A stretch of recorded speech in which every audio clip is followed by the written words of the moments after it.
semua. Kali ini Mimin akan membahas alur spoiler Soulen 2 versi novel ya. Baiklah, tanpa berlama-lama, yuk langsung gas ke alurnya.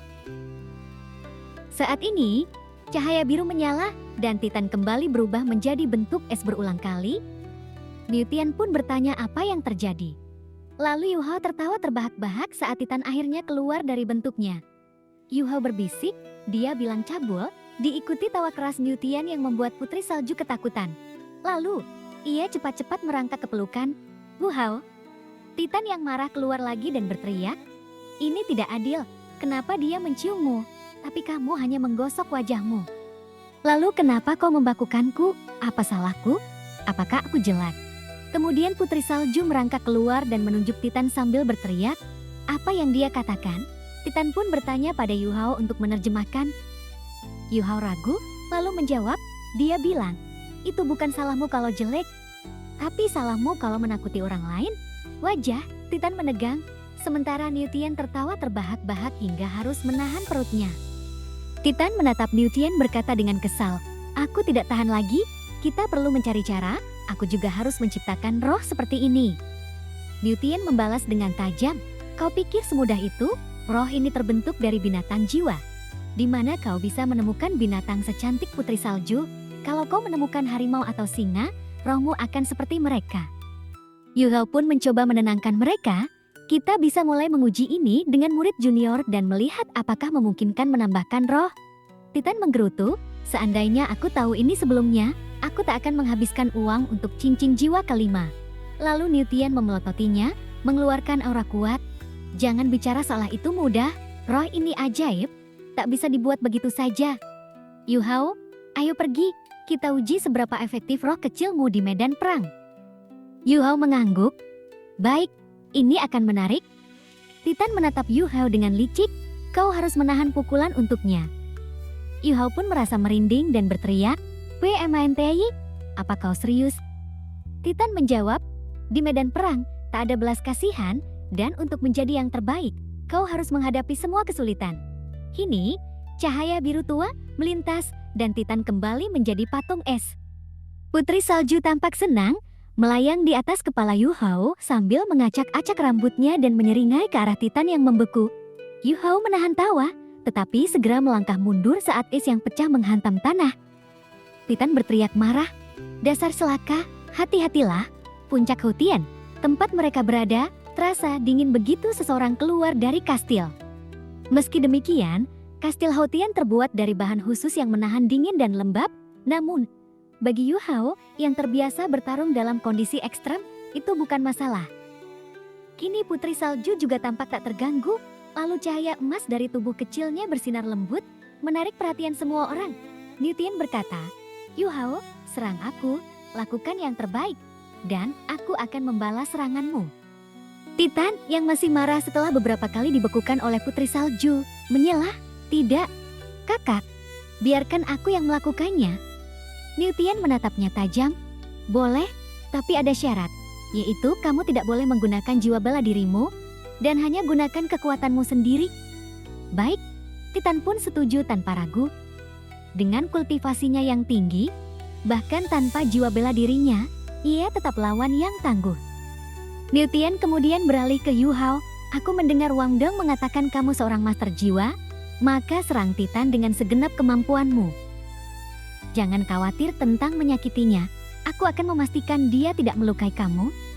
"Baik, terima kasih, Paman Liu," jawab Yu Hao tanpa ragu. Ia tahu, jika mereka ingin menyakitinya, mereka tidak perlu repot melakukan semua ini. Sementara itu Titan memprovokasi Putri Salju, namun Putri Salju tidak terpancing. Dia hanya menjulurkan lidah dan membuat wajah konyol, memancing tawa kecil dari Yu Hao. Ini adalah pertama kalinya Yu Hao bertarung bersama Putri Salju, namun ia tidak merasa tegang, malah penuh semangat menghadapi tantangan ini. Lalu dia menarik napas dalam-dalam, dan auranya langsung berubah, nampak lapisan cahaya keemasan redup menyelimuti tubuhnya, meningkatkan energi spiritualnya secara signifikan.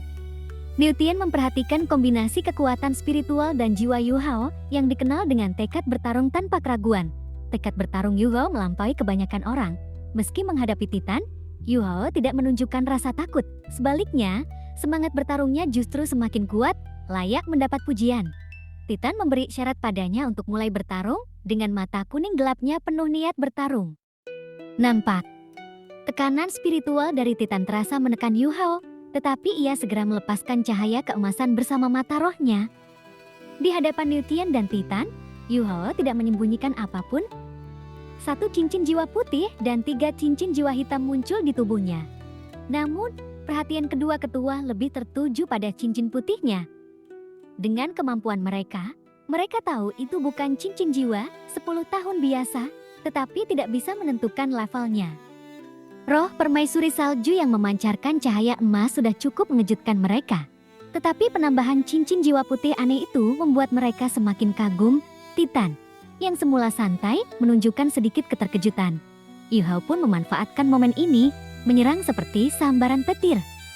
Ia mengerahkan seluruh kekuatannya sejak awal, mengikuti nasihat Wang Dong untuk tidak menggunakan alat jiwa, dan hanya mengandalkan kemampuan murni seorang master jiwa.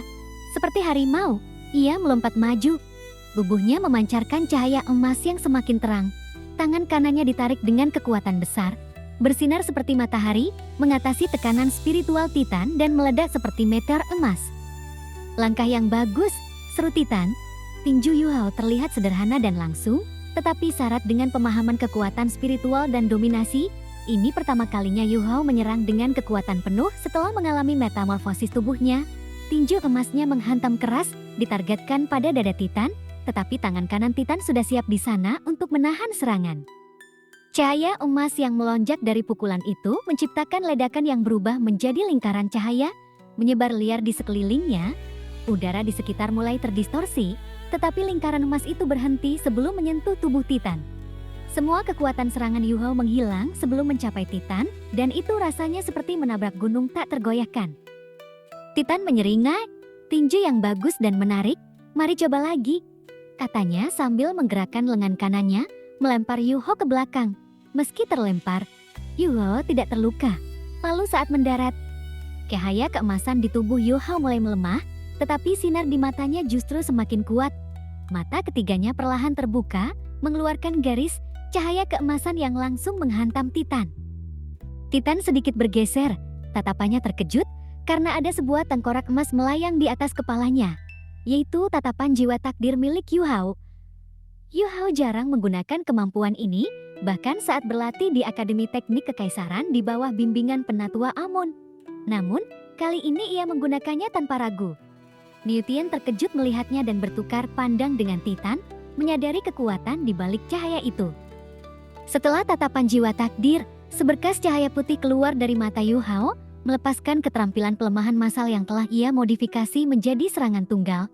Peningkatan kekuatan spiritualnya memungkinkan kontrol yang lebih presisi, dan ia berhasil meluncurkan serangan yang bahkan ia tak duga akan berhasil. Tengkorak emas tetap melayang di atas Titan. Kini disertai lapisan kabut putih samar di tubuhnya. Penindasan spiritual Titan melemah, auranya menurun, namun Titan hanya menyeringai.